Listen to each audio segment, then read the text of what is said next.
Because it's one thing to pick on your partner, but if they're not in on the joke, Exactly. then it's not a joke and it's not fucking funny, Spinner. Right.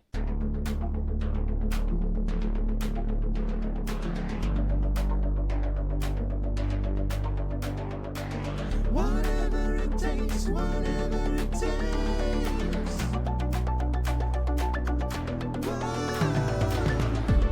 Whatever it takes, whatever it takes.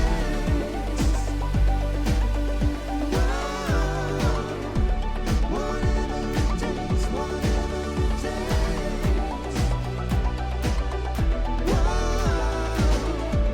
Whatever it takes, whatever it takes.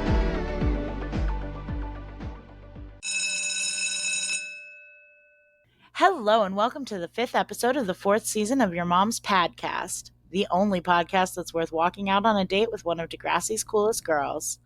I'm Caroline. I'm Avis. And today we're discussing Degrassi Season 4, Episode 6, Islands in the Stream. Roses are red. Spinner's a dick.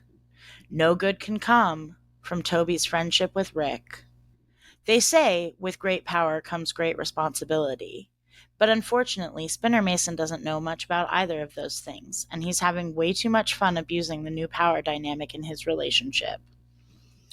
Down in grade 10, Toby and Rick bond over their gross incel vibes and devise a game to kiss as many girls as they can in a day. Ugh. I just don't believe it worked so many fucking times for Toby, and that's no shade. That's just the fucking truth. Yeah. No, same. Why does it work? We're like real fucking open in what we're counting. Manny's elbow kiss counts. Yeah. Scooter Girl doing CPR practice on him because he hid the dummy counts. Yeah. Emma kissing him because he told her he has a bet with Rick. Yeah. It's a dumb plot. I understand like why they have it in there. Yeah, we need to give Rick a friend primarily. But it's also just so unfeasible to me. Like, is Rick really like, I know that he's not playing with a full deck in terms of self-awareness and situational awareness, clearly. Mm-hmm. But like literally 2 weeks ago there was a school-wide bullying campaign against you. And you everybody knew why. Right. And you think that Any girl somehow kiss you. Right, any girls are going to want to kiss you. And if like there's also the and not that he can't be upset, but just like, why are you surprised by this? What makes you think that people don't, and like, I don't. Yeah, no. He's kind of not being fair to himself, because I think that he's setting him. It's like a dummy mission. You're setting yourself up for failure. You know that nobody fucks with you. Why would girls want to like help you win a bet? Right. And like in any capacity, but it involves kissing you. Right. Like, people didn't even want to sit near you. Why would someone want to kiss you? Yeah, no, it doesn't make any sense. I think it's a very clear indication that Rick has not done any of the work. Yeah, that he claimed. Yeah. Because frankly, if you've done the work, you come to a point of, I have grown and I have changed and I would like people to like give me another chance, but I also understand they don't owe that to me. Mm-hmm. And I think that's kind of what irritates me about Rick, is that he feels like this is owed to him. He feels like, oh, I deserve this second chance because I worked for it. The fact that he's so gross about women in this episode in a way that like that isn't what we've known of Rick before. Yeah. It's different. It's not like, I don't feel like it's the ranking list. Mm-hmm. And like that when they're walking in the hall after like the next day and Toby's sharing his list with Rick. Mm-hmm. And like he gets to Hazel and he's like, That one has some nice attributes. Yeah, Like it's so creepy and gross. it's weird. It's a tone. It's like that. It's And like Milady, like spiraled. Like it's. well, right, because it all ties in like that incel, like red pill pickup artist, like triad. Mm-hmm. They're all kind of their own thing, but also the Venn diagram is almost a circle. Mm-hmm. And like also Mr. Simpson needs to pay more attention. He does. Why would what? I think, um, and I think this is just him trying to treat Rick like any other student, which is fair. But it's like Rick is not any other student, Well, and you also, know that. Like I you. don't know. If I looked at a computer screen and saw that it was a list of girls' names, Mm-hmm. especially when one of the first three names is the name of my My daughter, daughter. Yeah. I don't care if you're Jimmy fucking Brooks. I'm going to say, hey, what's going on here? Right. Like what the What in the fuck is hell is yeah. this? And like Why do we have this? I just really don't understand what the point of like sometimes they want Snake to be a super observant, like involved guy, and then I guess for the sake of him having to be just like he's being utilized for something, this not it's not about him kind of Mhm. thing. So they're like, oh well, let's just have him like not observe his surroundings. Let's just have him completely do things that I don't know that he would do. Like I feel like he would be more thoughtful about like why do I don't know. Toby and Rick don't seem like Like people that you need to pair up. people you need to pair up, right? I think that Yeah. maybe there was another like pairing Rick up with someone who isn't going to bully him obviously is good. Right. Well, and I don't know. I mean, Snake doesn't know what we know. He doesn't, but it's like And he I can see knows. like Toby. Well, you think Radich like put out like a memo, right, and just like let everybody know because Well, he was yeah, there no, last year no, he too, and he knows knows what about. happened. I Yeah, mean more like he doesn't know what's coming, so he's not looking at it through that lens, and you and I right. are. Of And course. and you and I have only looked at it through not that lens once, and we were babies. Yeah, Like hindsight's 2020, right? yeah, it But is. also, I doubt that he knows that Toby's a little baby incel sometimes. And Toby, he Toby, knows Toby. Toby to be like a thoughtful and empathetic kid. Mm-hmm. And he's like, here's this kid who, yeah, fucked up royally, but he's here and we have to give people room to grow. Like, I Yeah, don't think it's an unreasonable matchmaking on Snake's part.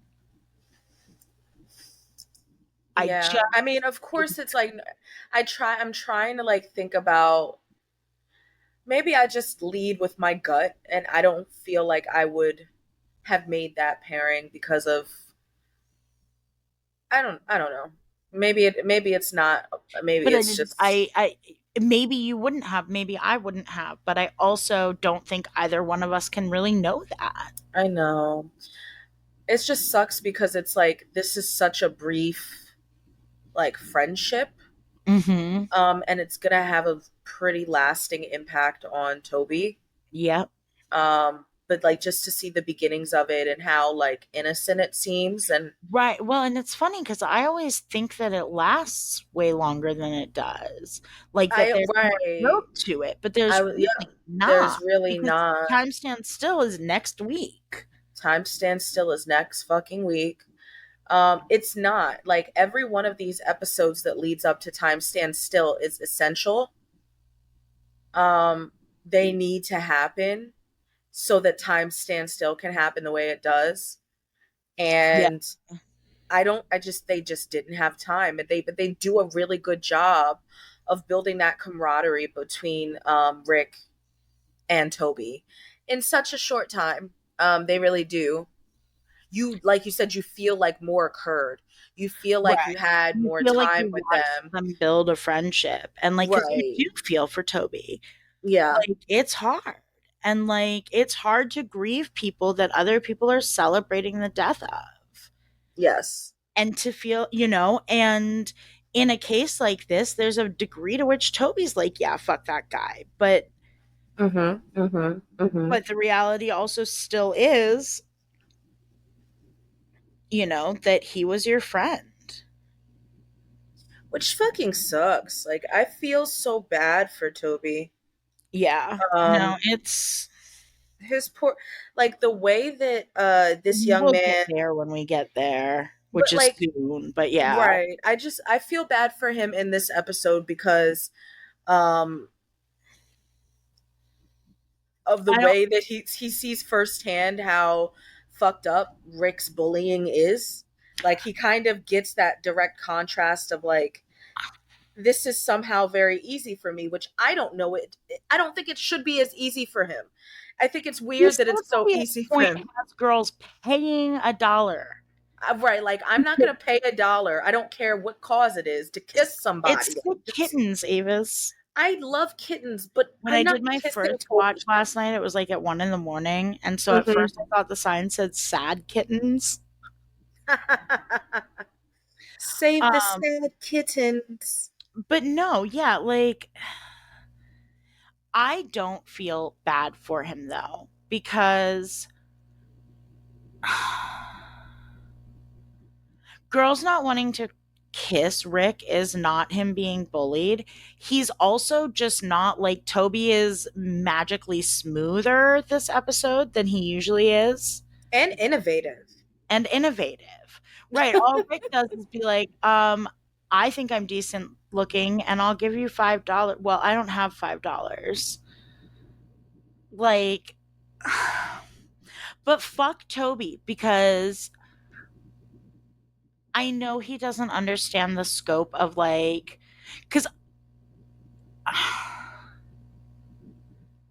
I know he doesn't understand the scope of like, oh, Rick's gonna now get obsessed with this girl who kissed him because I paid her $5 to. Mm-hmm.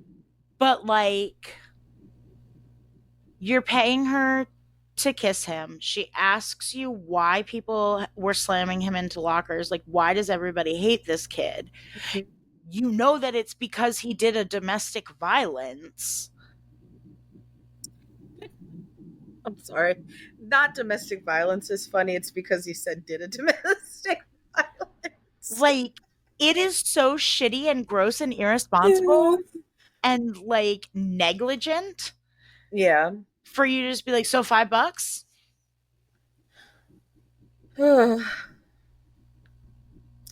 Yeah. It's like, why not just fucking tell? I don't know. Obviously, telling the truth would have scared Darcy away. She would have put feet to the road. But Right. it's like you are setting her up for potentially like harm for Right. making her think for making him think that it was a natural interaction. Right. And I don't think Toby like You didn't I think I that don't fucking think it's shit through. unreasonable that Toby didn't think that through No. because Toby is a child and like Yeah. I don't even blame him for that. I think that that is part of what makes their friendship so convincing because Toby's been there. He's been the fucking geek.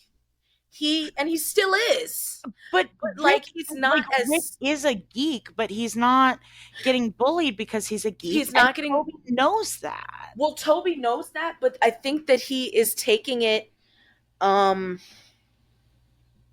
I think that what he is doing is he is trying to, because he likes him, not think about the details of things.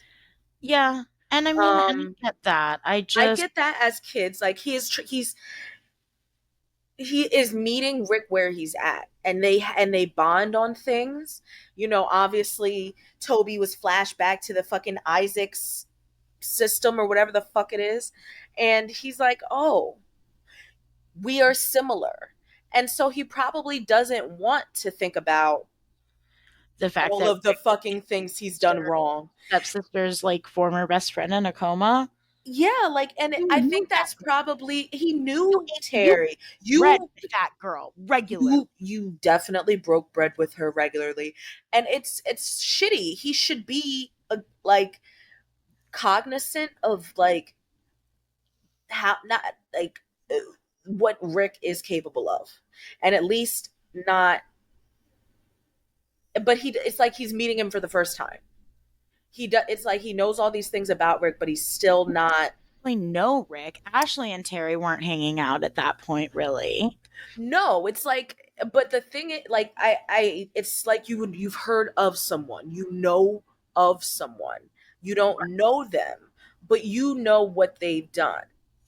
And even if you're just your first time meeting someone actually in person for yourself, that doesn't mean you haven't been briefed on what the fuck happened and what, like, you know Rick.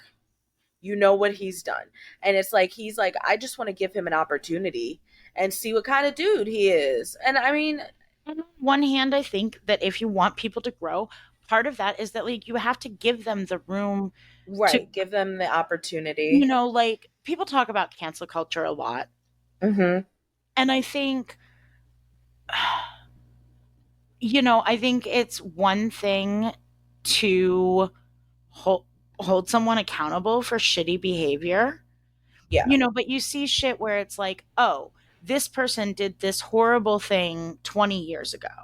Or Mm-hmm. usually it's not like, I mean, not that like racism and blackface and shit isn't horrible, but like people are younger, people grow, people learn. What was acceptable in society was very different then.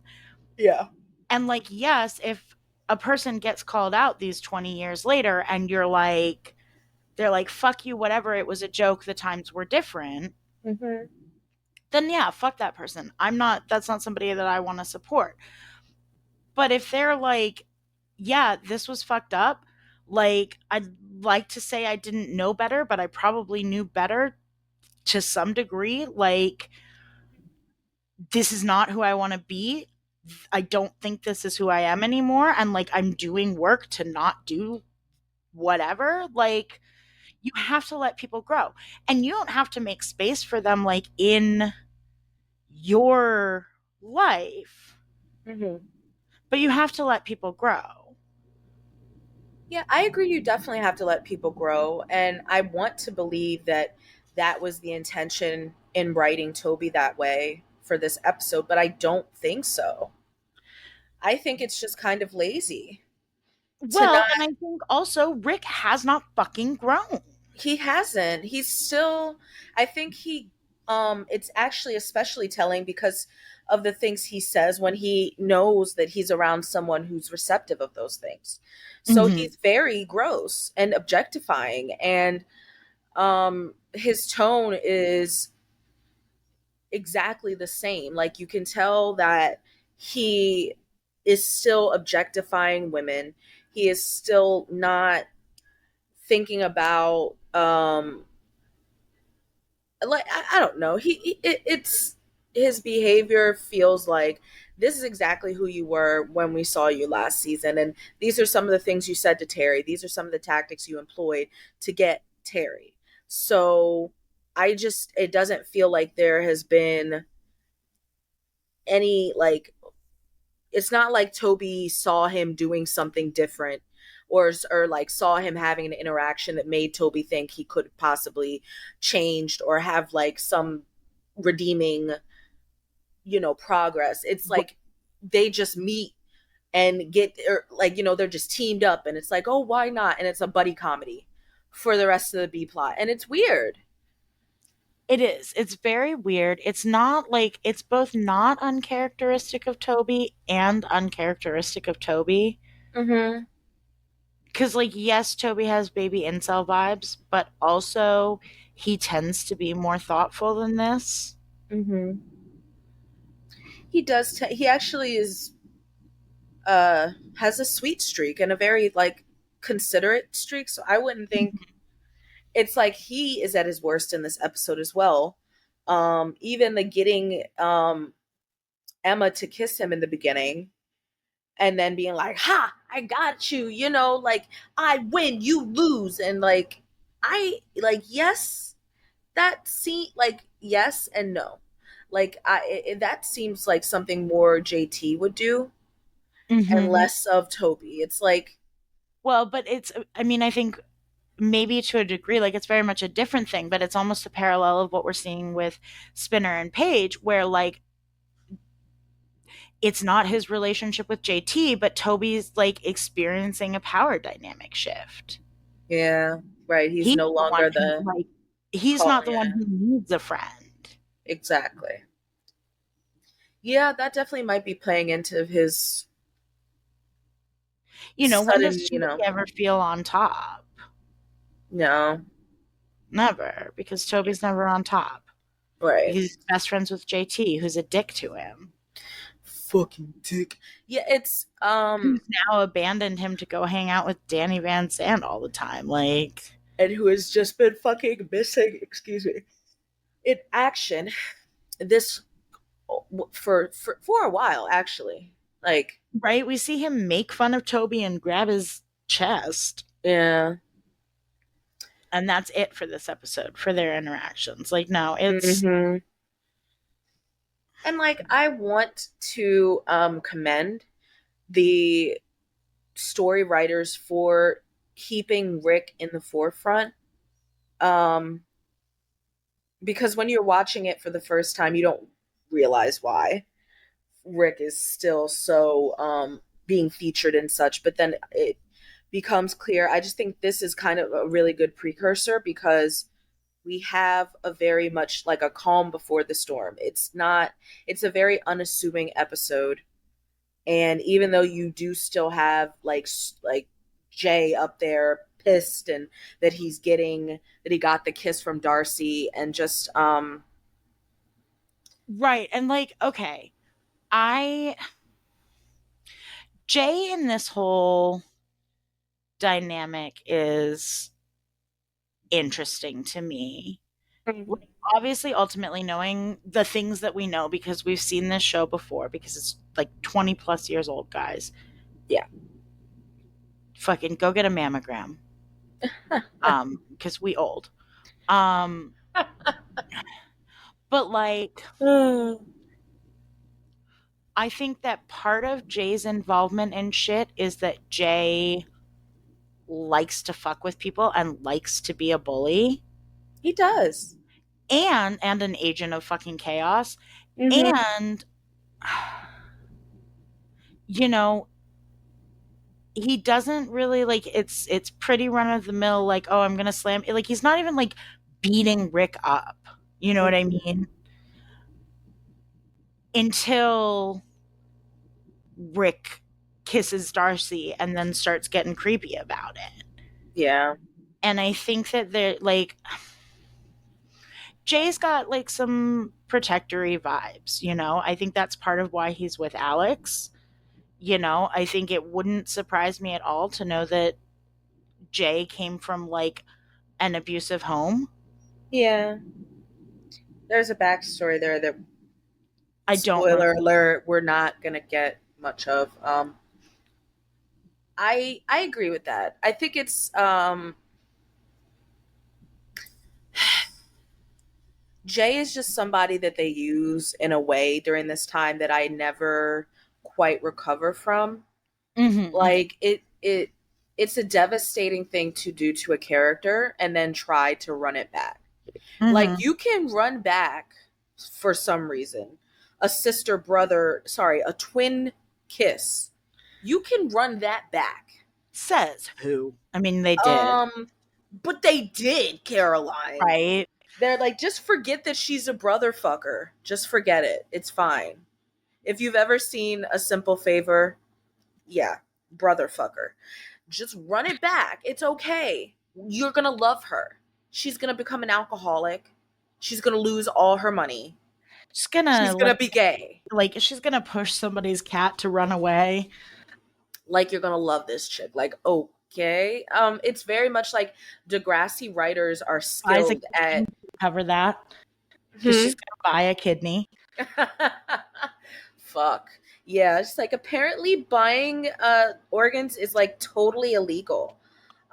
Yeah, Fiona. It like the Degrassi writers are skilled at bringing characters back from the brink of Mhm. like no return. Like this character is trash. Jay is the very definition of like this character sucks because he does shit that is fucking ruthless without thinking about any sort of consequences, and they have mighty consequences. Right, and it's like eventually he sucks less, but Eventually he sucks there's less, no but redemption arc. You know what I mean? Like right, Spinner, we don't get any, can't, he doesn't get cancer, he doesn't get, you know, no long well, I'm lost not even talking parent, about the no, cancer. Like Spinner, no, I just owns mean he up doesn't to get what he anything did. redemptive or complex to do to He's give him never some kind of arc to come to Jesus. he's never called to like answer for his crimes, you He's, know? yeah, his roles in a lot of issues, or a lot of scenario, like it's never fully addressed all of the things that he really does orchestrate. Right. Whereas Spinner, tells his best friend, like, not only did I do the pranks that led to the shooting, but then I pinned it on you to the Then I, guy I did yeah, the prank to, right. and he accepts the and proves himself again to his friends. Whereas Jay is Hmm. just kind of like he stops sucking so much one day, right at the end. Right at the fucking end, like in the nick of time. Yeah, it's not a good look for me because I have a long memory when it comes to characters. It's hard for me to like look at a character the same way. That's why I have such a hard time with Scandal, because I just look at I looked at Olivia Pope a certain way, and then she does a series of fucking things, and I'm like, bitch, Hmm. you ruined it. You ruined it. It's no coming back. I'm Right. done. I'm fucking done. um I feel to an extent that that's how I feel about Jay, is like I don't look at him with like the same, even, and it's like in reverse. It's like, okay, you guys are trying to make him what you should have made him in the beginning, but Hmm. now I know what he's done, and I Well, and it's like, still don't forgive him because the show wants me to forget that it happened, but I know that right. it happened.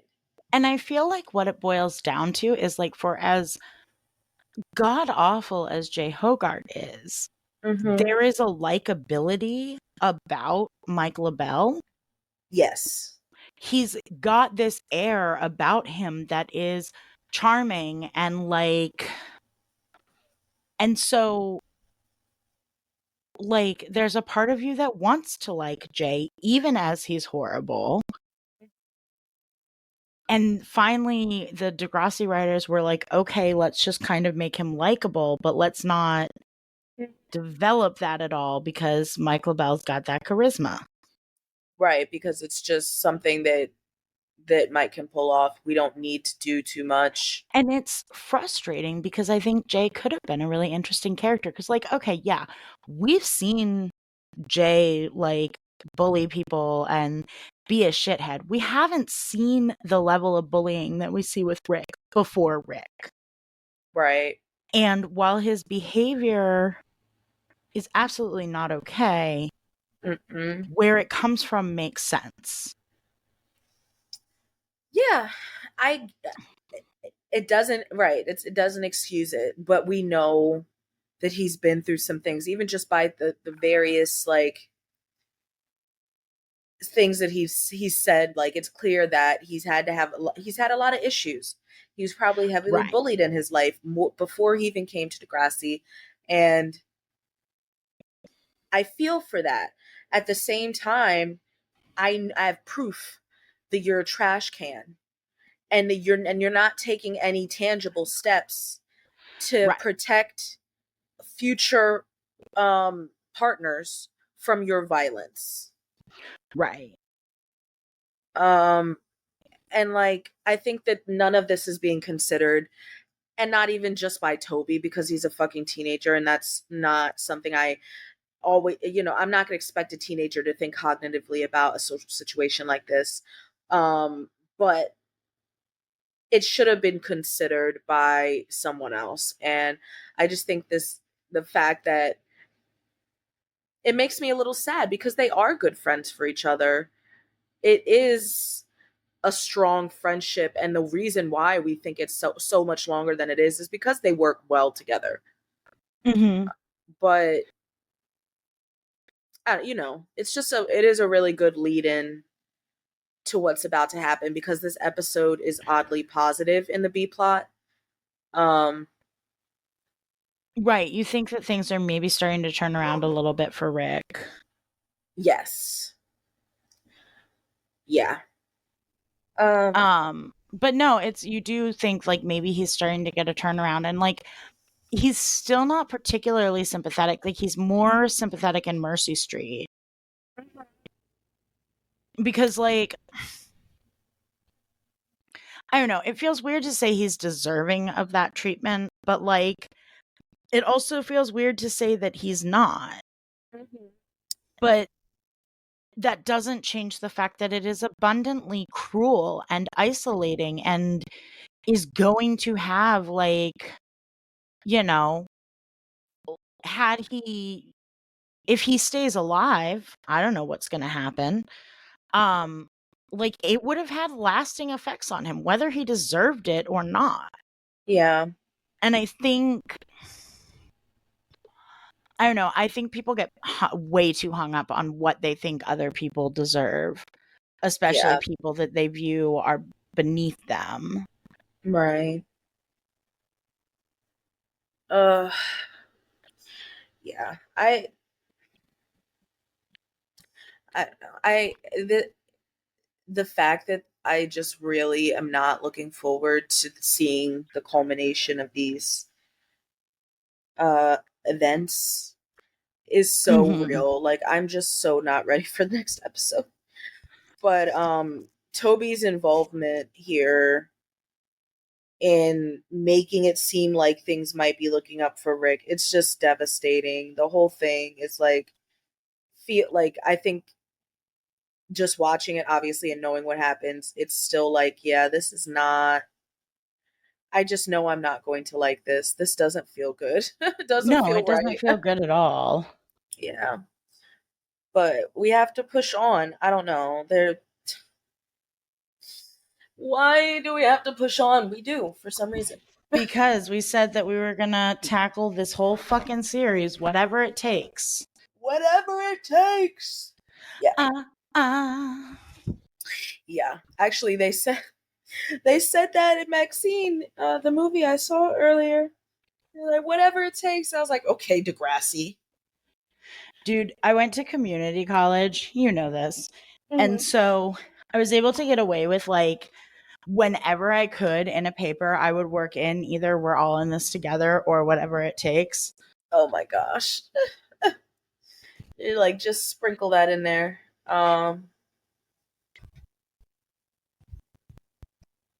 Right? All right. Do you feel like we have anything else to say? No, and and it's funny because I do think like the B plot is the more interesting plot and the more important plot in this episode. Mm-hmm. But it's Um, also but it doesn't feel that way if you don't know what's next. it doesn't feel that way Like if if you don't know what's next, it almost feels like one of those season 1, season 2 yeah, level B plots. right. It feels like okay, this is very inconsequential. Why are we watching Toby and fucking Rick bond and kiss Right. way too many people and possibly give mono And be um gross. Be and like just gross. lip particles. I don't know. It was very gross. I as a someone with lips, I don't want to kiss someone who's been kissing a bunch of other people. Right? Uh I do I'm looking through my notes. Two small things. One is I'd like to share one of my bullet points with you, which uh-huh. is Rick and Toby together is an incel nightmare. All we need is Nick from LA Complex to complete the trifecta. Oh fuck. Um And also, I noted the top 3 on Rick's list was Mrs. Hatzilakos, Oh, wow. Heather Sinclair, Ooh. and then Emma. And right, Emma briefly mentions that she is partnering with Heather because Toby asks her. Which for a second I thought meant, during my first watch through, I was like, wait, is Heather somehow now a grade 10? But Right, then but no, I yeah. watched again, and in that scene, Jimmy's in the classroom. Yes.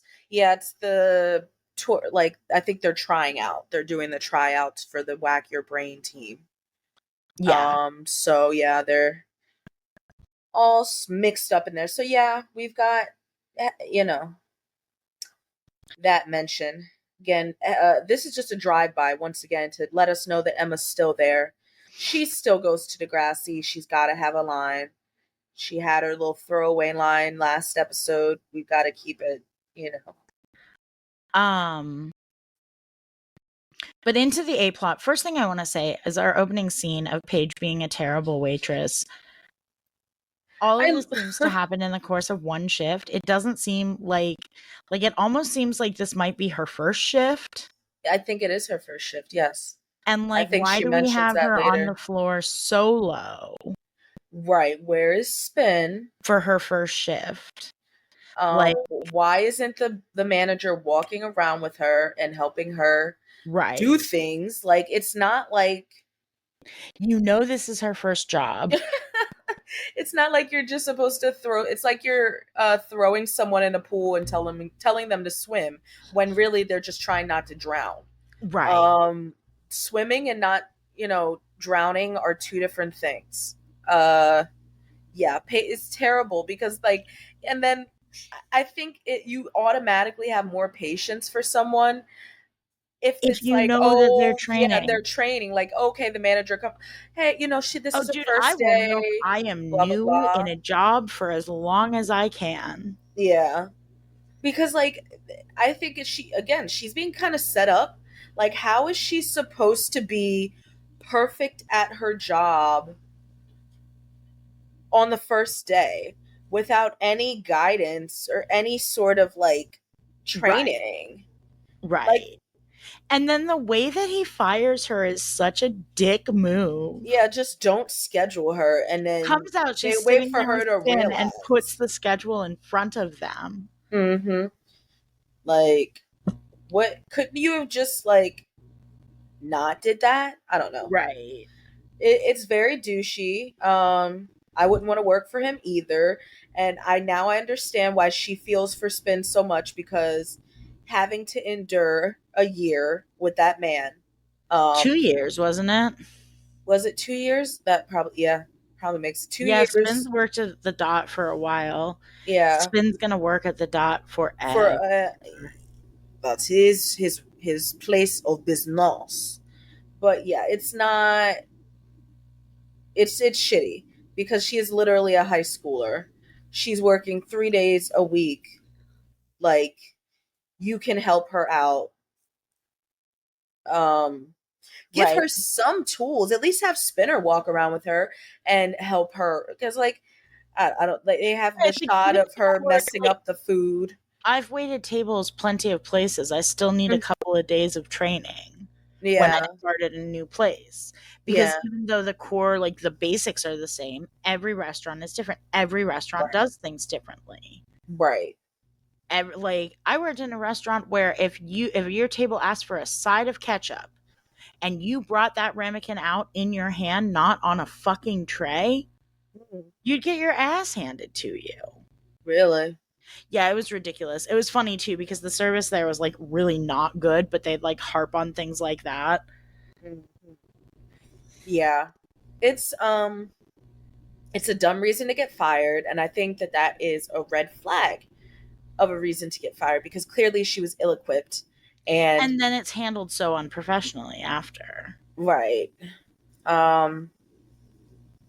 So it's like, and then in the backdrop, Spinner's just being the fucking worst ever, but also this is the culmination of, I think, like, what I was thinking of when I watched it, both times, you know. I'm like, this is what happens when you stay with someone that you don't like anymore. Mm-hmm. He doesn't like Paige anymore. And I can argue that he never really liked Paige. They never liked each other. Yeah. So it's It's like, they have never really made sense to me. no.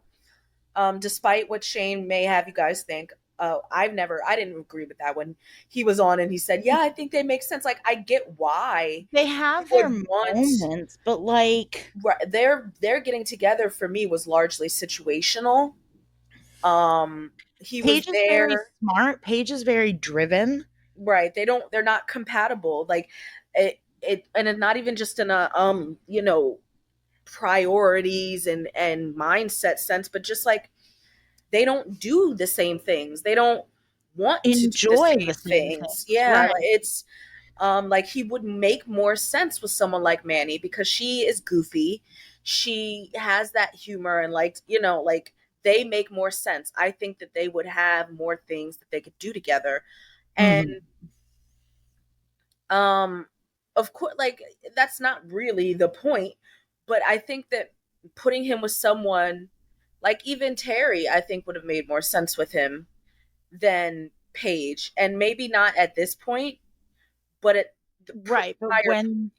when we're in season 1 and Eye of the Beholder happens, Mhm. absolutely. They made more sense. He would make sense. No, he makes the most sense with Manny, definitely. Yeah, with Manny, I think they're both very they're big goofballs. I think they'd have a lot of fun together, and they're fun. They're like a fun And I couple. maintain that like Paige and Jimmy would have made sense. Yes. Even though Paige wants to throw shade at her and at Jimmy and Hazel's relationship, I think Paige and Craig, if the Manny Ashley love triangle never happened, Paige and possibly. Craig, I think, could have made sense. And I think that Paige would have been good for Craig.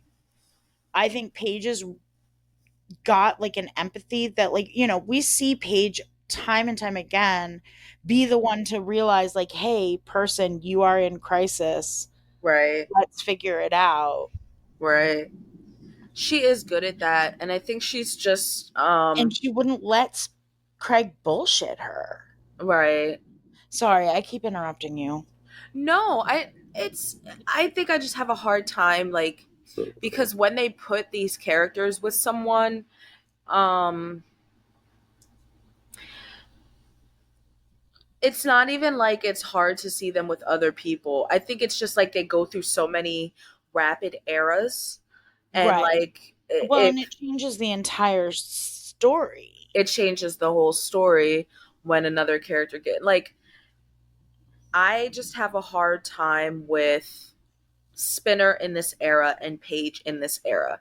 Like Hazel was saying, it worked when their dynamic was puppy dog and boss bitch. Right. It doesn't work when it's fucking frat bro bitch and underling. Right. He's Because, you know, just immediately so shitty to her. right, like, without hesitation, he is mean spirited and just like Did you notice too when they're like first in line at the movie theater how like shitty and grin Jimmy is about the whole thing? yeah. Did not like that. Further supports my theory that Jimmy kind of sucks. Jimmy does very much suck. It's not Jimmy, and like, to an extent, and Marco's standing there too with a kind of a neutral expression on his face. Marco is not showing disgust, Right. disgust for what's Yeah, happening. Craig's the only one. And if and Craig says and we're that's crossing a shitty. line, Oh, I did an and. Look at that. I did my first and. Like, you, and no, it's shitty because I think it's shittier on Marco's part because that's actually a good friend of yours. right. Like, they just Right. want to pretend that Marco's supposed to be neutral because it's not an episode about him being gay. But like, Marco's able to fucking express himself and tell Spinner that he's being a fucking dickhead to his friend. Like, Spinner's your friend. Paige is also very much your friend. Why are you letting one of your friends pick on another one of your friends? Right. Especially when you've been the friend who's being picked on. Right. If by him, why are you standing by Spinner? You know how he can be. Right. And it's just like, it's just all so shitty. And like, especially that he's humiliating her with Alex standing right there, knowing that he and Alex are like mortal enemies. Yeah. It just adds insult to the injury. And I did notice, like, Alex is honed the fuck in on what's happening because, and I She think it is is. because Alex has grown up around enough abuse Yeah, to she's know her that it's radar not is going just off. physical and that, like, Right. we are looking at so many red flags right now because what Exactly. Peter's doing is absolutely abusive. It is. And it's and it, like for it to be so casual and for it to be so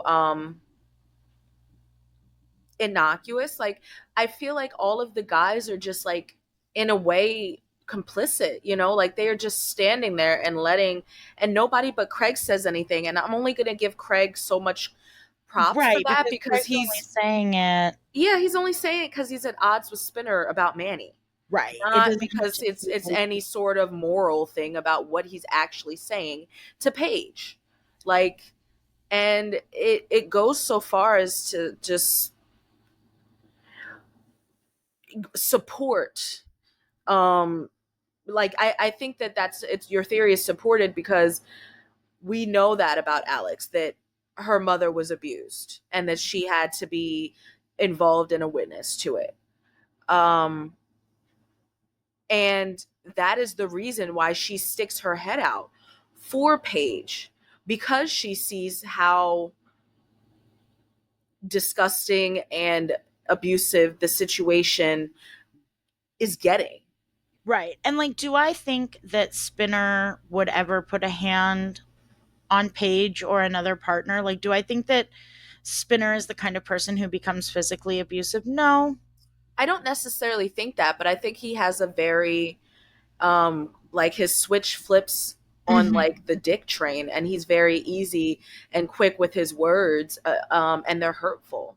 Like Right. he just has those teed up, and I think it really does boil down to, you don't like this girl anymore and you don't have a kind word for her, so And you need you to, need somebody. yeah, that you don't Right.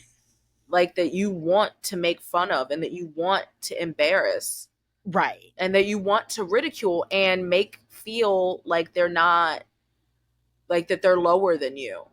Right.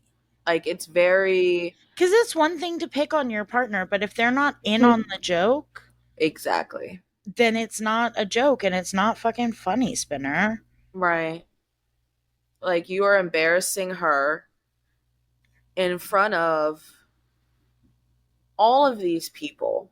These people who are her friends, And her these people best that are friend's friends. boyfriend. Yeah, the person that she just said in a couple scenes prior that she doesn't like, and that does, and who doesn't like her. Right. Like, Like, is it it's worth my pride or whatever? Like, how you much know, is my her, dignity how worth? much? Yes, her dignity. How much is Well, my about dignity? What? $1,200. Right, And like bitch, like, and I agree. I agree with what Hazel said. right. No good partner is Would gonna be holding. hold you hold that against you, hold that over your head. Like, would you still be expected to help for damage, like help pay for? Of course, Yeah. we ain't got no fucking money for that shit. Right. However, We know Spinner's poor. however, there is no reason why you're still behaving like she has anything other than money to repay you or make up for. Right. That's it. You guys have a payment schedule.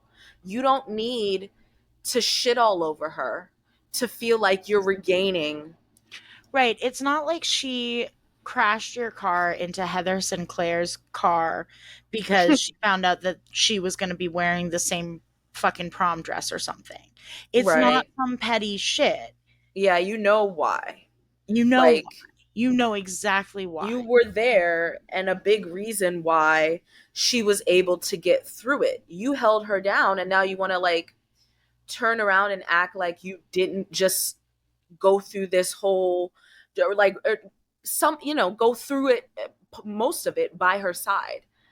Right, but now you've done that and we're through it, so you don't like now you have to what like make up for the lost time where you weren't being an insensitive asshole.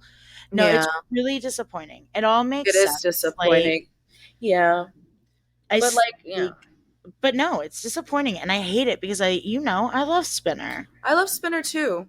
but I fucking hate Spinner right now. And it's Yeah. kind of frustrating watching this show knowing that eventually I love Spinner. Mm-hmm. It is. It's more. It's like, oh, he has to grow so much, and I think that's one of the things I really do love about this show is that they at least there's another day for a character. Right. Most characters don't leave the show um without a cap on an arc. Right. So he's going to get to be developed. We're going to get the development from Paige, and we see it full circle to where their relationship actually ends. Like we know what happens to them. And I am satisfied to know what I know and watch this episode because it's such a shitty thing for someone that you were vulnerable with and in a partnership with to like turn around and like decide that, oh, I want to show you my asshole. I want to, I want to Right. see just how much I can piss you off or just how much I can make you feel low or just how much, whatever emotion they want to feel, you to feel that day. It's very much, A raging disappointment. it is. And yeah, Spinner's just entering into, I think it's the hair. It's the fucking Yeah, hair, no. man. Well, Some, because you know what hair comes next episode? yeah, the heathen hair. The Good The good Charlotte. Charlotte hair, which used to be my favorite, and I think I mentally blocked out that it started in like in this at that episode for it to be my favorite. I really think I It's blocked that so out. weird to me that it's your favorite, It's not anymore. or I that think it it's ever was. I think it was my nostalgic favorite, and I don't know why I didn't It's the most remember. memorable of his haircuts, I feel like. It is, and I like that kind of it. I think maybe what it is why, well, we were just talking about it, but I think it's just Leo's signature 90s hair. um just how like thick and full, and like I love that kind of swoop bang sort of vibe on white boy hair. I really do. um and that's probably like a heavy bang. Mm-hmm. I love it. Give me all the bangs on a dude. But No, it's not good.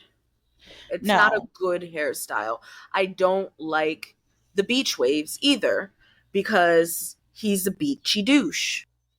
I don't mind the beach waves just because I also had that exact hairstyle. I love that hairstyle on him, but what it represents, I don't Yeah, fuck with. yeah, no, I get that. I definitely Would you get be that. acting like that if you still had your spiky frost tips? I mean, it's not like Bitch, he was really maybe. great with those. Bitch, maybe. Yeah, I guess. Maybe. He really fucking bothers me in this episode. He's a lot in this episode. And It's like Mandy so bothers me too.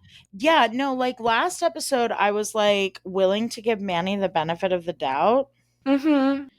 but when she walked up to him in the hallway in this episode, it was like, okay, no, now you are On the shit crossing list. lines Yeah. and you need to stop. Talking about telling him what kind of, And also, how was skincare she routine. so offbeat in that fucking cheerleading practice? It's hilarious. What?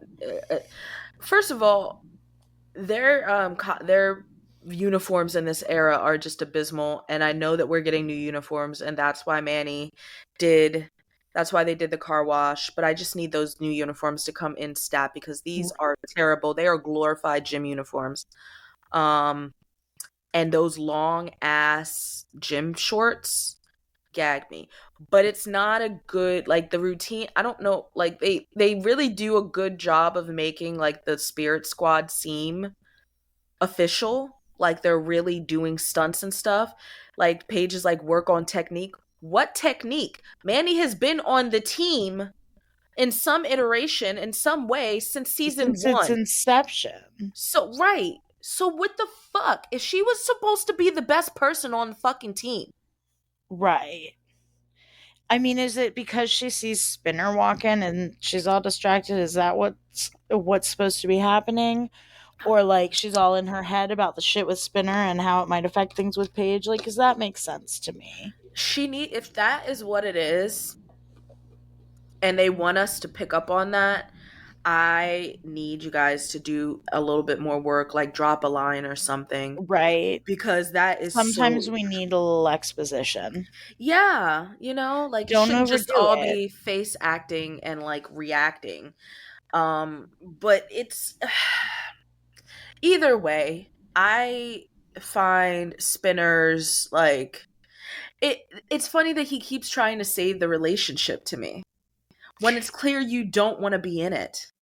Even have to have Paige like confront you with a picture of you Right. clutching up Manny and then saying, please tell, it's fine, just tell me it was nothing. Right. And he can't say that it was nothing, Right. but But then still he won't proceeds say to, that it was something. he still won't say that it was something, still proceeds to try and win her back onto his side. Right. No, it's Like, what that is, in my opinion, especially in high school, a perfect, in any point in life, it is a great opening to be like, it might have meant something, I don't know, but this also is not really working for me anymore. but I don't know. I think that that's part of that age. And like I don't know, did you not have friends when you were a teen and a tween who like you actually didn't really like that much, but they were your friends, so that was just what it was?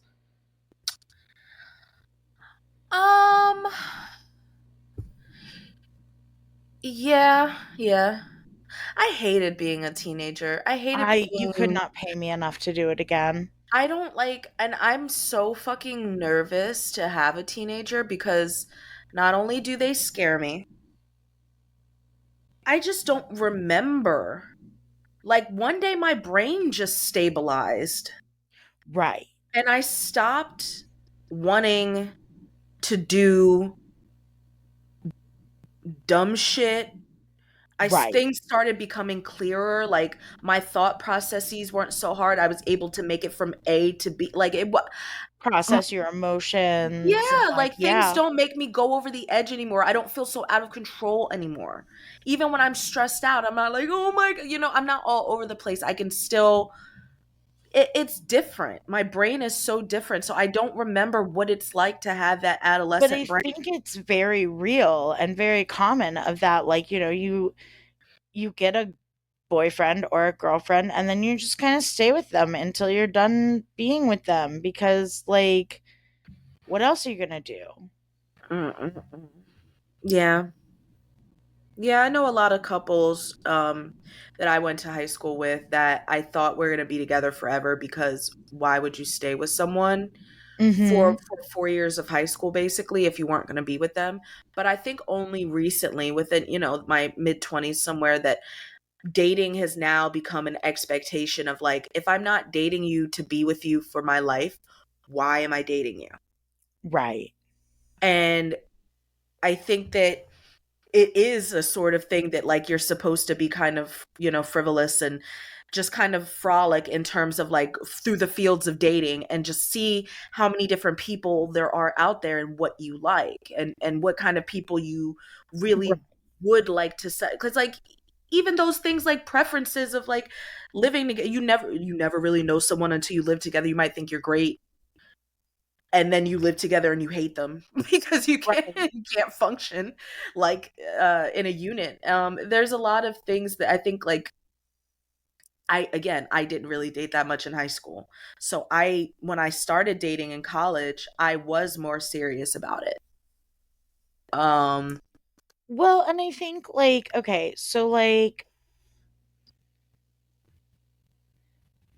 it may have changed by the time you were like in high school and middle school and whatnot, but like I remember like it was most kids I knew like went to church on Sundays. mhm. You know, like that was just a thing that families did at that point in time. And some were really devout and some went to church on Sundays, Yeah. you know? And there was all of this like emphasis on, you know, and not just religiously, like the importance of virginity and shit like that. Yeah. And I think there Yeah. was a lot more encouragement to settle. Mhm. Yeah. Yeah, no, I went to Catholic school, so for my elementary school for some of it, and I we had mass every Tuesday during school hours. And then you were kind of encouraged to come for Sunday mass, and our family was not Catholic. It was just happened to be a school that my extended family went to. So I am not Mhm. Catholic. I am just barely, trying to broach how I feel about God and everything, but I never we definitely had periods of time when we went to church all year round, like religiously every Sunday. And my parents are both more religious than me. I just have this thing where that sort of time it's very vivid in my mind because it's like this is what you do. This is what things aren't open normally on Sundays so that you could go to church or like the Right. Right. Like things are that was the quiet norm. And or now it's just like like it's really Hobby Lobby and Chick-fil-A. literally yeah, people are out and doing normal like it was very different. Like I remember my mom made a big deal about it when I got my first job that I was working on Sundays because I could only work on like Paige. I could only work on like get full shifts on Saturday and Sunday. So if Right. I wanted to get a full 8 hours, I could only do it on the weekends. Right. I can only do 4 hour shifts during the week because of school and labor laws, obviously. But it was very much like, okay, well, how are we going to go to church if you're at work? Like, Right. Well, and it's like you had friends who could sleep over on Fridays, but not on Saturdays not on because they had to go to Saturday. church on Sunday. Or Yeah. friends who, if you slept over at their house on Saturday, you were You were going to going to church on church on Sunday. Sunday. Yes, there were several friends, or I always ended up, go same with like family. If you sleep over, make sure to bring a change of clothes for church because you go into church and then you'll get dropped off after church on Sunday. If you're lucky, you get to go to Denny's before you get dropped off. Yes, I used to get treated to some, keep it fancy, whatever meal we're feeling. So usually it was like Applebee's or something like that. But yeah, very Super much fancy. super fancy. Very much like this is what you did. Um, But I think that that led to like I can't tell you how many people I knew who got married really young, kind of just because they wanted to have sex. I personally think that's why my grandparents got together. You just laughed so loud that the dog heard you and popped his little head up. You heard me, young man. Young He's woman, back young to man, resting young man. now. Um, no, I think it's such a thing to where like premarital sex was just like you are going straight to the hell and it's straight to the hell in the Well, handbasket. and it's like, and it's not just that, it's like all those fucking boomer I hate my spouse jokes. Though I'm so glad that they've started to die a But little like bit. I think while a lot of our generation did like broke free of that, there was Mm-hmm. also a lot of our generation that just kind of believed that like, oh, you're just kind of That's what supposed it to hate your is. partner. You're supposed to hate your And like, partner. does my partner No. drive me absolutely insane sometimes? Yes, because we are Yes. two people sharing Yes. a home. Right. Sometimes I want to fight that girl. But if it was Sometimes he wants to ever tell like me about his new video game, and I'm like, I don't care, I but I'm going to sit here and act interested for way longer than you will sit and act interested if I come and tell you about Scandal. fair. No, actually. Why do we get the info dumps? I get the info dumps I don't know. about shit I don't care about. But no, it's like if I ever was like, I just don't like have fun with you. Like I don't like you. Right. Like it's I like a don't drag enjoy spending being time with you. I just like literally like my girlfriend will be like, "Oh, I'm going to go because she'll pick up her nephew from school," and I'm like, I made it a thing where I'm just gonna go because I don't get out of the house as much when I work from home. I come 4 o'clock, great excuse to just leave. But I also just like spending time with her. I will go to that girl with that girl on like if she needs to go get fucking like a doctor's appointment. If she needs to go to the fucking movie, not the movies, the mall. And I actually really hate shopping. That's a Mhm. fun fact about me. I really do hate shopping. I find it if I'm in there for too long, I forget where I am at. It's like, can we Yeah, malls are leave? low key like casinos. It's like limitless space. Like I feel trapped in here. Hmm. Um, but I will go shopping with her because I just enjoy doing Things with her. things with her. Yeah, like it's and if I didn't genuinely enjoy that, or if there's ever a time when I don't genuinely enjoy that, that's going to Hmm. be a fucking concern for me. That's an indication that I probably don't want to be with this person anymore. Right. Well, it's interesting too, right? Because it's like, okay, so Fo and I, because I like house sit so much, Mhm. and like travel more, just because I have roots other places. Yeah. So like somebody will die, or I'll just like feel the call of the wild to go back to Delaware for a minute, or like whatever. Yeah. Fo and I are accustomed to spending some substantial time apart. Yeah. And like, I got home Friday night. Had been gone since the prior Friday morning. So I've Mhm. been gone for a week. I had one night home, and then I was coming to this gig, but this gig's only 2 nights. Okay. And Thursday, I was like, let's make nachos and watch the challenge all night. Mhm. And he was like, that sounds lovely. And then I got home and I was exhausted, and didn't I wanted to take a nap. I didn't manage to fall asleep until like 6. So he Mhm. woke me up at like 7:30 and was like, "Hey, totally forgot about like dinner. Can we order pizza? Is that good?" And I was like, "Yeah." And then we go to like eat our pizza and Mhm. watch something, and he goes to put on the challenge, and I'm like, "Actually no, because we just finished a season. I don't want to start a new season right now. Like, Mhm. I love you and I have missed you, but is it awful if I'm kind of in the groove of like alone time? And can Yeah. we just do a Bob's Burgers and then part ways?" And he was like, "Yeah, totally." And I'm like, "I'm so sorry. Like, it's not that I don't want to spend time with you." And he was like, "Babe, just having you in the house, like, I love Yeah. just knowing you're here." That's how I feel. You know? It's funny. I just my aunt listeners, I think I've said it.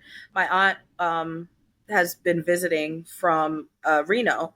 So we've been doing things variously throughout the week, but my mom had a convention in Philly, and so we went down there and stayed in a hotel with her.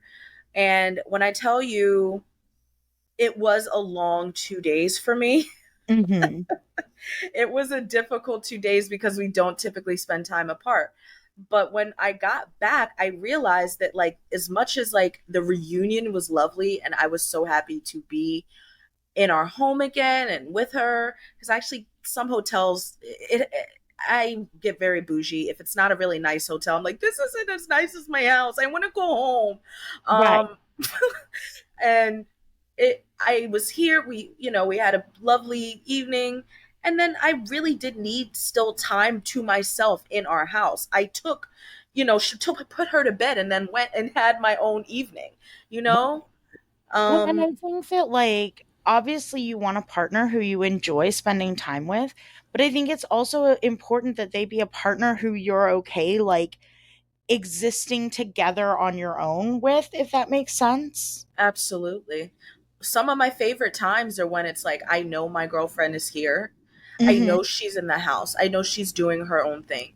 And I'm doing my own thing. And we've been doing our own thing for a couple hours. And then we're like, huh, let me go try to find her. And then I just go, like, she's here. And then I go back and do what I'm doing. Right. Dude, or sometimes it's like, I'm in the bedroom, Foe's in the living room. I'll come in to get a snack and I'm just like, let me be silly for a minute, Mm-hmm. you Yeah, let know? me jump on you. Let me bother you for a second. And then I'm going back about my day. No, I love it. That's what it's like. I've never seen it feels like this is should a relationship should feel like, okay, this is a 24/7 sleepover sort of vibes, and in some Mhm. ways it's like we're always enjoying each other's company even if we're not up each other's asses. Right. Right. um Because I don't want anybody up my ass all the time. I want some time right, alone. I want And some it's time funny alone. because, like, sometimes I come back from a house sitting gig and I'm like, ugh, I'm so, like, all I've had to interact with for the last week is a dog. Like, Yeah, let me have some human interaction. And then other times I'm like, ooh, this solitude has been very nice. yeah. I'm also somebody who's, like, never lived alone. Mm-hmm. And so I think that's part of it for me is, like, I like getting to cosplay as, like, a person who lives solo for a minute. Yeah, I would say that's yeah, I've never lived alone either. I went from my mom's house to an apartment with my girlfriend to the house we just bought. So I've always lived with someone. Um and I don't really know what it's like not to hear someone there, just going about their lives in a different part of the house. Yeah, it's definitely it's like any sort of relationship you're in should never feel like a chore. It should never be hard.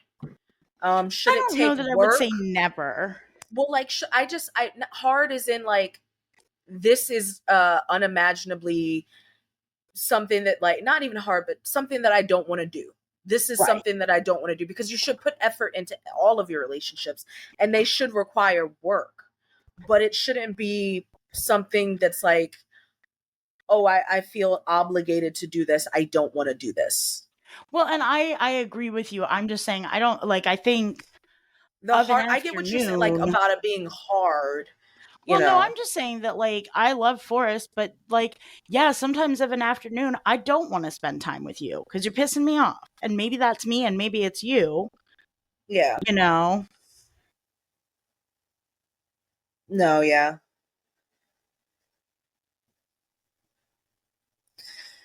Uh, but there is not the maturity here that No. that we have No. had in our various, relationships. So I am just happy that they're done. Can I say that? I'm I'm happy happy that they're that done. they broke the fuck up because they needed to break the fuck up. For a long time. Spinner Yeah. was yes, Spinner was largely very good and supportive during the Dean shit. Yeah. But also even there, he wasn't, you know? Mhm. Yeah, it took time to get there. It wasn't all warm and fuzzies. It wasn't and It took it time and there was and there backsliding. was backsliding, yeah. And it's just like it's calling it, I respect it. Like let's just call it. Right. You know, Let's let Paige be gay for a while. please let Paige be gay. And I love the eyes that Alex is giving her in this episode because it's like there's a protectiveness, like I'm watching, I'm looking out. And this is the beginning of them like actually being friends, Mhm. which I love so much, but then we have to get through the fact that Alex is going to do the thing that makes me once again be like, fuck it, Alex. Fuck you, Right. man. Fuck you, man. You were almost there. Well, and I think it's like, okay, so like, and I've got it in my shots fired, Mm-hmm. but there's a part where, you know, Alex is like, I used to be afraid of you. And Paige is like, I'm not scary. And Alex goes, yeah, I know. You're a coward and a sock. Yeah. And like, it's harsh, but she's not saying it to be mean. She's saying it to be like, dude, you're better than the whatever this is. Right. Which is exactly what Paige and what Ashley and Hazel say. Mm-hmm. Like, this I is, like how and what, Ashley's just like back at the lunch table now. right, Ashley's just back at the lunch table, no questions asked. It's very much like, yeah, this is awkward. This is a fall from power, because why are you letting this fucking scrub do this to you? Right. Yeah. No, I actually really love Alex in this episode. I also think that Paige is the victim of not one, but two bullshit firings. Yeah, she is. Cause like, to an extent, in my mind, I'm like, Paige, why are you that? Why are you getting involved? Let these losers fight it out. But then, obviously, she's right there. She's not. She's like, this is. She gets This is my involved. job. This is Like, my job. And then, yeah, it's very bullshit. Having Alex stick up for her, I am in love with the start of their friendship and their relationship, and I'm really just trying not to be too wary of the fact that she has to take a major backslide in order to yeah. get where she needs to be. Um, Well, and I do like, I do think it's bullshit that Paige got fired, but as I'm thinking about it, I definitely like had a friend who got fired because she broke up with her abusive boyfriend. And so he showed up to her job and berated her, and she got fired for it. Um, but she got fired for it by a man. Like, do better, Miri. hmm. You never dated an asshole. Clearly not. Well, no, because Mary looks like she might be a lesbian, and that if she is, she has always known it. Um, so like, Mary is a character that is not really a character, but a person we'll see again. Um, and each time the interactions are so weird. Yeah. So But like yeah, maybe I it's don't. just like the really unflattering outfits. Yeah, they've got them But like, in like oh no, I'm talking about Miri, not Alex and Paige. no, well, I think she's more like, when I worked in a movie theater, my manager would walk around in like a basically a tux. Mm-hmm. Like, Weird. yeah, and I'm like, is this the manager fare? And it's like, I think because they switched us from like uh maroon polos and Oh like, no, she is wearing a uniform. yeah, her uniform is kind of like theirs, but it's like a dress. Yeah, it's like a blazer with a shirt under it with like the most ridiculous lapels. And I it's don't. not flattering, and it's giving lesbian. It's giving like 2000s gold star lesbian. Yeah, not a Came good look, out of the Mary. womb with a Melissa Etheridge CD. Not a good look, Mary. Yeah, yeah. Uh, Oh, Degrassi. yeah. I'm just trying. I feel like this is, like I said, the calm before the storm, but it's also not this. Calm. This A plot is not as like Caroline said. It's just not as important as it would seem. It And probably felt a lot more important when we watched it the first time. hmm but knowing what we know now, we've got to get through some stuff before we see the payoff of this Right. friendship. Even like, yeah, we've got some stuff to get through before that happens. And the seeds are planted here, but like we will not see harvest for quite some time. Right. So it's like I have trouble caring Right as here in much. River City. What? Sorry. Oh my gosh. On that note, You can take the kid out of the theater, but you can't take the theater out of the kid. goodness knows I have not tried. No, I will always embrace those theater roots, but yeah, let's do you have any more? Anything else? Any other Let me notes? do a quick rundown of my notes. Yeah. But I told you last night, most of my notes are dump him. Yeah. Dump him. We're in agreement. Oh, when Spinner tried to compare what happened with Manny to her crush on Falcone last year, Mm-hmm. hated that. Right. Like that is a grown ass man, and it was clearly not this. It was clearly never like that. Also, when she's like, I could use a ride home, and he's like, you don't get off for 2 hours. Like, one, you're at the mall. You can kill 2 hours at the mall, Spinner. Penny though, because it kind of seemed like, And two, you could leave and come back. yeah. But no, I think that's it. You could really, and the way that he like regards her, he's like, you don't even get off for another 2 hours. Like, who is this bitch? Like, she's so dumb. Like, Yeah. Yeah, Spinner's the worst, and I could talk about how he's the worst for another hour, but you know, But everybody knows he's the worst right now. Will he get right. better? Probably eventually, but right now he sucks. Mm-hmm. So would you like to start with your favorite corner? Hey Pasta fam! We're headed to Smoky Mountain Fan Fest this August, where Degrassi's very own Pat Mastroianni, Melissa McIntyre, and Shane Kippel will be in attendance, along with tons of other exciting non-Degrassi guests. To aid in our journey, we're asking for donations. But in return, if you make a donation of $5 or more, we will send you a free flyer-sized Hairas Tour poster at the conclusion of the fundraiser. 2 lucky donors will receive Hairas Tour's posters signed by Shane Kippel himself.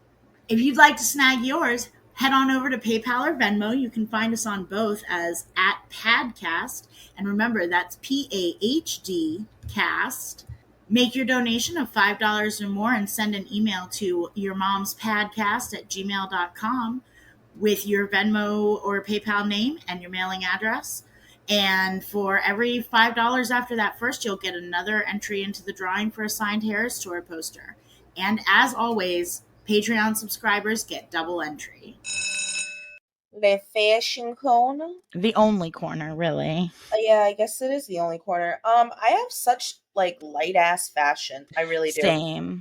My first out of 2 is the outfits that Paige, Hazel, and Ashley are wearing when they walk down the stairs in the cafeteria with all their trays and Alex like runs in between them.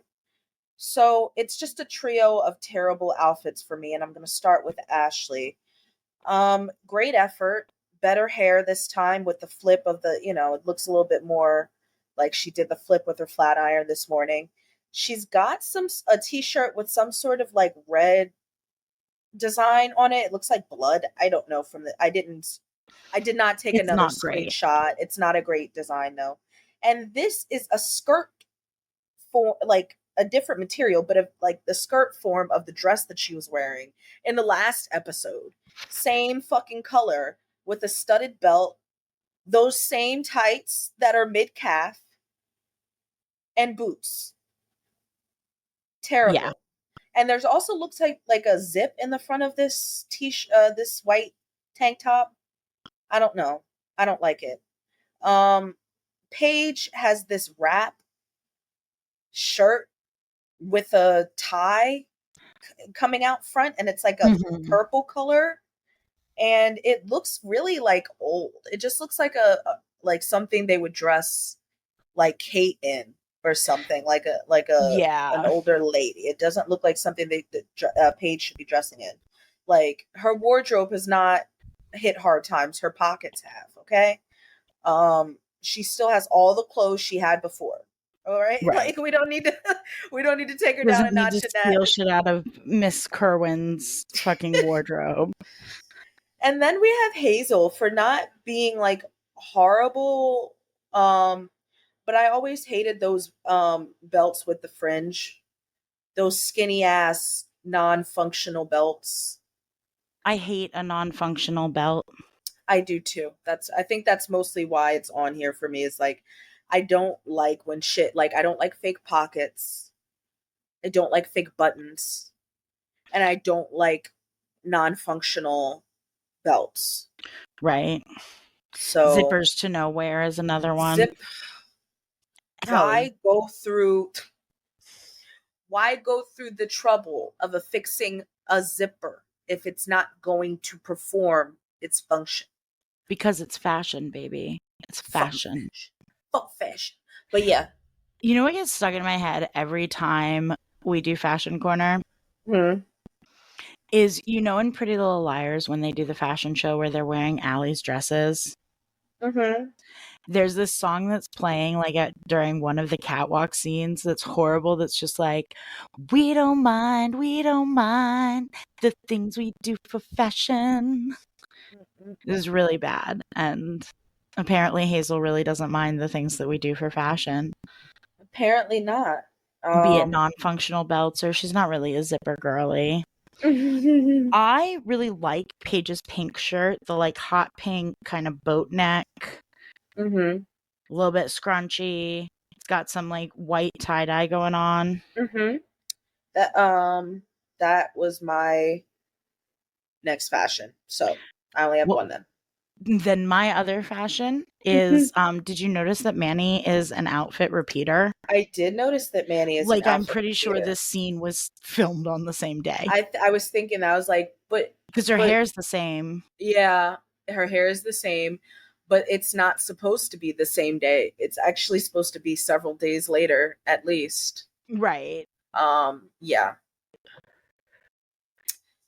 But like, not like, it's only been like at most a week, I feel like. So it's like, I don't know. The Degrassi timeline is always a little confusing. The timeline, and like, I know that scenes have to be planned out.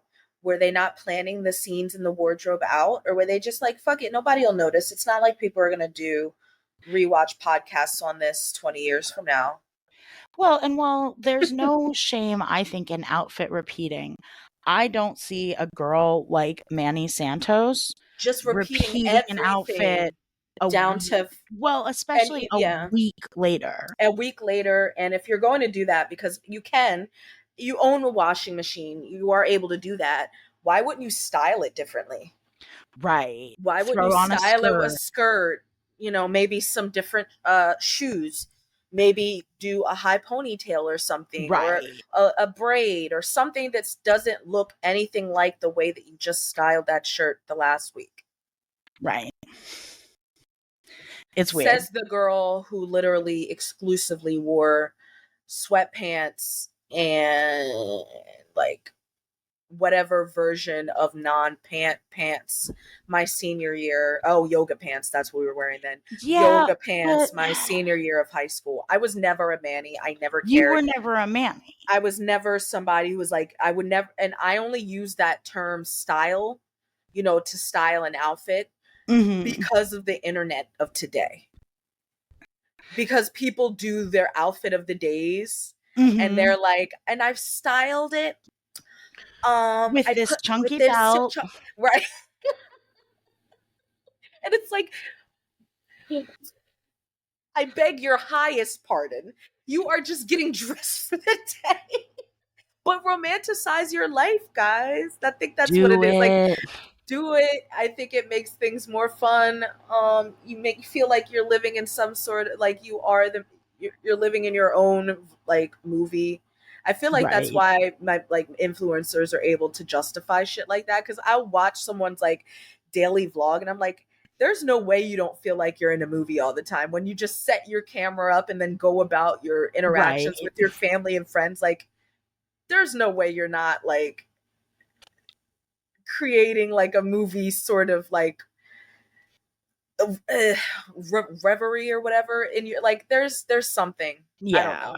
I feel like it's really weird. But how many times has the internet influenced me to say dumbass words that I don't personally, I don't Oh, the style, I internet just is get a dressed, great and guys. magnificent fucking cesspool. Right. Okay, so moving Yeah. on from the corner, Yeah, because I just had that too. Those I two. have two Heather Sinclair hypotheses. Although one of them isn't really a hypothesis, but I will point out Scooter Girl, Mm-hmm. who a lot of people believe is Heather Sinclair, but I am no longer of that mindset. Yeah, I know you. We get a very clear shot of her giving Toby mouth to mouth. Mm-hmm. In a very like Cher Horowitz outfit. Yeah, yeah. And then Rick's walking outside and he walks past a girl, although this more so appears to be like a woman in her 30s. And she definitely has a hip tattoo in the screen grab that I got, but she's wearing a red t-shirt that says "You Wish" on it and jeans with a white like grommet belt. Yeah, I saw that. She doesn't like have it's giving, I am almost out of the age to play a convincing high schooler. Right. Like, this is the last time. But yeah, And I can only do it as an extra. I can only do this. But I think she's got the face shape and the build. I think she could be Heather Sinclair. That's totally something Heather Sinclair would wear. And then we do have one hun. It is our first of the season. Woo woo. She says to Alex, "Hun, you see how much I do around here. I'm employee material." Yeah. I'm excited. We've got it. Now we're on the board for Huns this season. There we go. I'm excited to see if it's going to beat last season, because last season was pretty, we had a, I mean, they're going to have to like up it a lot. yeah, they're going to have to kick it into high gear. It's going to have to be multiple Huns per episode to make up for it. And I've got a lot of shots fired, and I'm assuming you do too. I have like 11. Okay, so we'll just back and forth it. Yeah. Pew, pew, pew, pew, pew. Shots fired. I'm gonna start because you started Fashion Corner, and mine is my first one's a little unconventional. And it's the way that the owner of the dot fired Paige like that. I'm sorry, Paige, but you're fired. In front of your boyfriend. Yeah. I have Spinner saying, "You may be poor, but at least you're pretty." I have Spinner saying to Craig, "It's none of your business, and neither is Manny. Not this year." Oh, they're the worst. They suck so much. Okay. I have Spinner saying, "Crash Michael Chuck, world champion destroyer, 2 down with 1 tray." Yep, that was one of mine. And then I have Jimmy saying, "Hazel, I'm going to go get you some napkins. Sunstroke got you too tired to move." And like the slap on his shoulders. Yeah. I have Alex saying, "I wouldn't worry about it. I put in a perfectly bad word for you." I had that one too. I also had before that Spinner as he shoves like half of Paige's fries into his face in one handful. More salt next time. Oh my gosh. I forget that I know the build up to it, but I didn't write it down. Have Paige saying, "You have thoughts?" I have Toby saying to Rick, "Ha, I win," which means you lose. You are a loser. I have Paige saying, "Thank you, Oprah, Dr. Phil, and everyone else in the world." Before that, I have her saying, "Hey, Manny, let's try listening to the beat this time." Oh shit. I have Paige in response to Spinner at the movie theater, or at the concession stand, when he wants more butter. Her saying, any more and you'll get grease stains on your pants, honeybee. Yeah. In extension to the thank you, Oprah, Dr. Phil, and everyone else in the world, the next thing she says is just back off, okay? Unless you want me to give you play-by-plays on your relationship with Jimmy. Yeah. And go ahead, bitch, because it's not Right? as bad as what the fuck y'all got going We're on. just boring. We're just fucking boring. We just kiss all the time. We have chapped lips over here. That's it, fucker. I have Alex saying, the fact that you, Paige, did it at all is amazing. I have Alex saying, no, you're a coward and a suck, because if my boyfriend showed up here and started treating me that way, I'd be shopping for a new boyfriend. Yes. I have Craig saying, there's so much to be jealous about, Spin. I mean, your charm, your way with women. I have Spinner then says to that, you're crazy, man. And then Craig goes, ooh, nice comeback, genius. I have Paige saying, I was just thinking, gee, I wish Alex came over to gloat. That was my last one. Well, there we go. Look at us. Look at us. Okay, so Shining Stars, Super Bummers. Shining stars and super bummers. Obviously, I feel like last time we started with Shining Stars. Mm-hmm. So let's try that. Hazel. Yeah, Hazel for like being a real one once again. When they give her a chance to talk, she is a real one. Mm-hmm. And just like trying to remind Paige that she's fucking Paige Michael Chuck. And nobody should treat you like that. Especially not that bitch. Right. 100%. And I'm going to throw Alex on there too, because I think, you know, she doesn't really need as you know, too many reasons to stick up for Paige. And as soon as she realizes that Paige is trying, she backs off of like, you know, her bitch campaign. Like Right. she is only bitchy to her before she knows that why Paige, you know, like her work ethic, and then she realizes she's trying, she's working hard, and goes to bat for her. And I think that she definitely makes me proud of her in this instance. Yeah, no, I like Alex in this episode. I think that's it. Yeah, because everyone else sucks. Yeah, and like Paige eventually stands up to herself, and we love to see it. So I don't know that she's in my super bummers, but she's No, she's not in my in my super shining bummers. stars either, because she No. is a bummer for like Mm-hmm.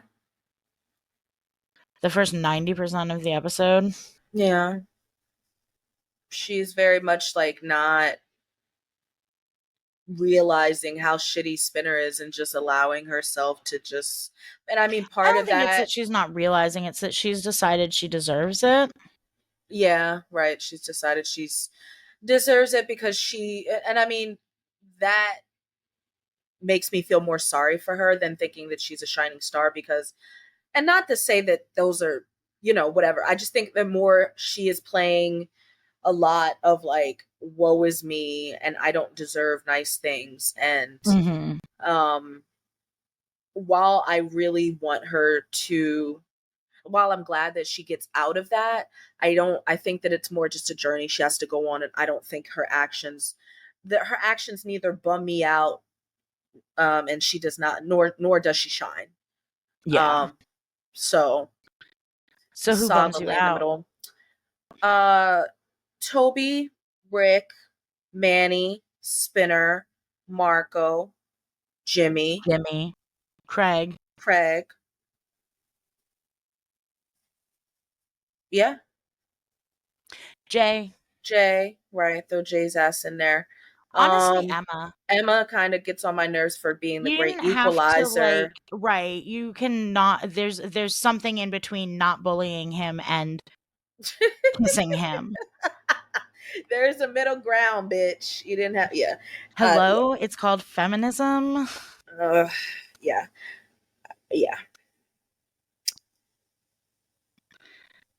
I guess that covers that. So the answer is we had like 2.5 shining stars, and everybody else's episode sucked. Everybody else fucking sucks. Fuck y'all, get bent.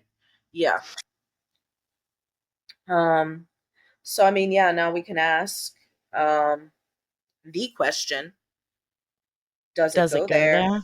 Does it go there? No. No, not really. No. No.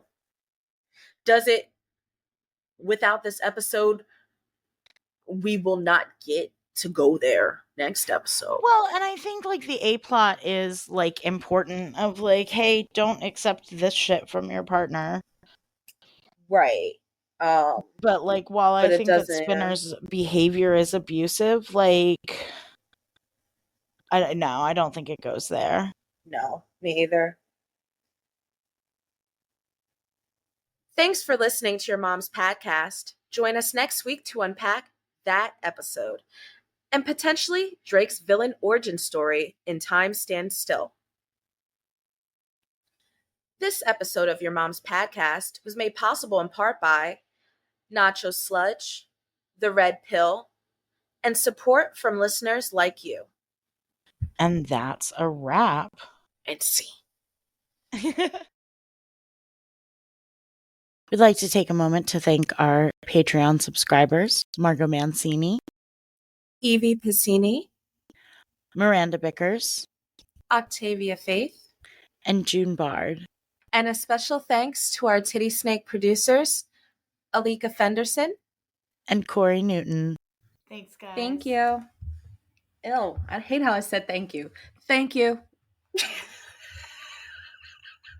If you'd like to further support our show, you can find us on TikTok and Facebook as Your Mom's Padcast. We also have a Facebook group of the same name. And you can find us on Instagram at YMPadcast. Your Mom's Padcast is available on Spotify, Apple Podcasts, YouTube, or wherever you get your podcasts. Subscriptions and reviews are another great free way to support us. However, if you're interested in supporting us in not free ways, we have a lot of great bonus content on our Patreon, and some great merch at our shop, which can be found at your-moms-padcast-shop.fourthwall.com. And remember, that's Padcast. P-A-H-D-C-A-S-T. Thank you.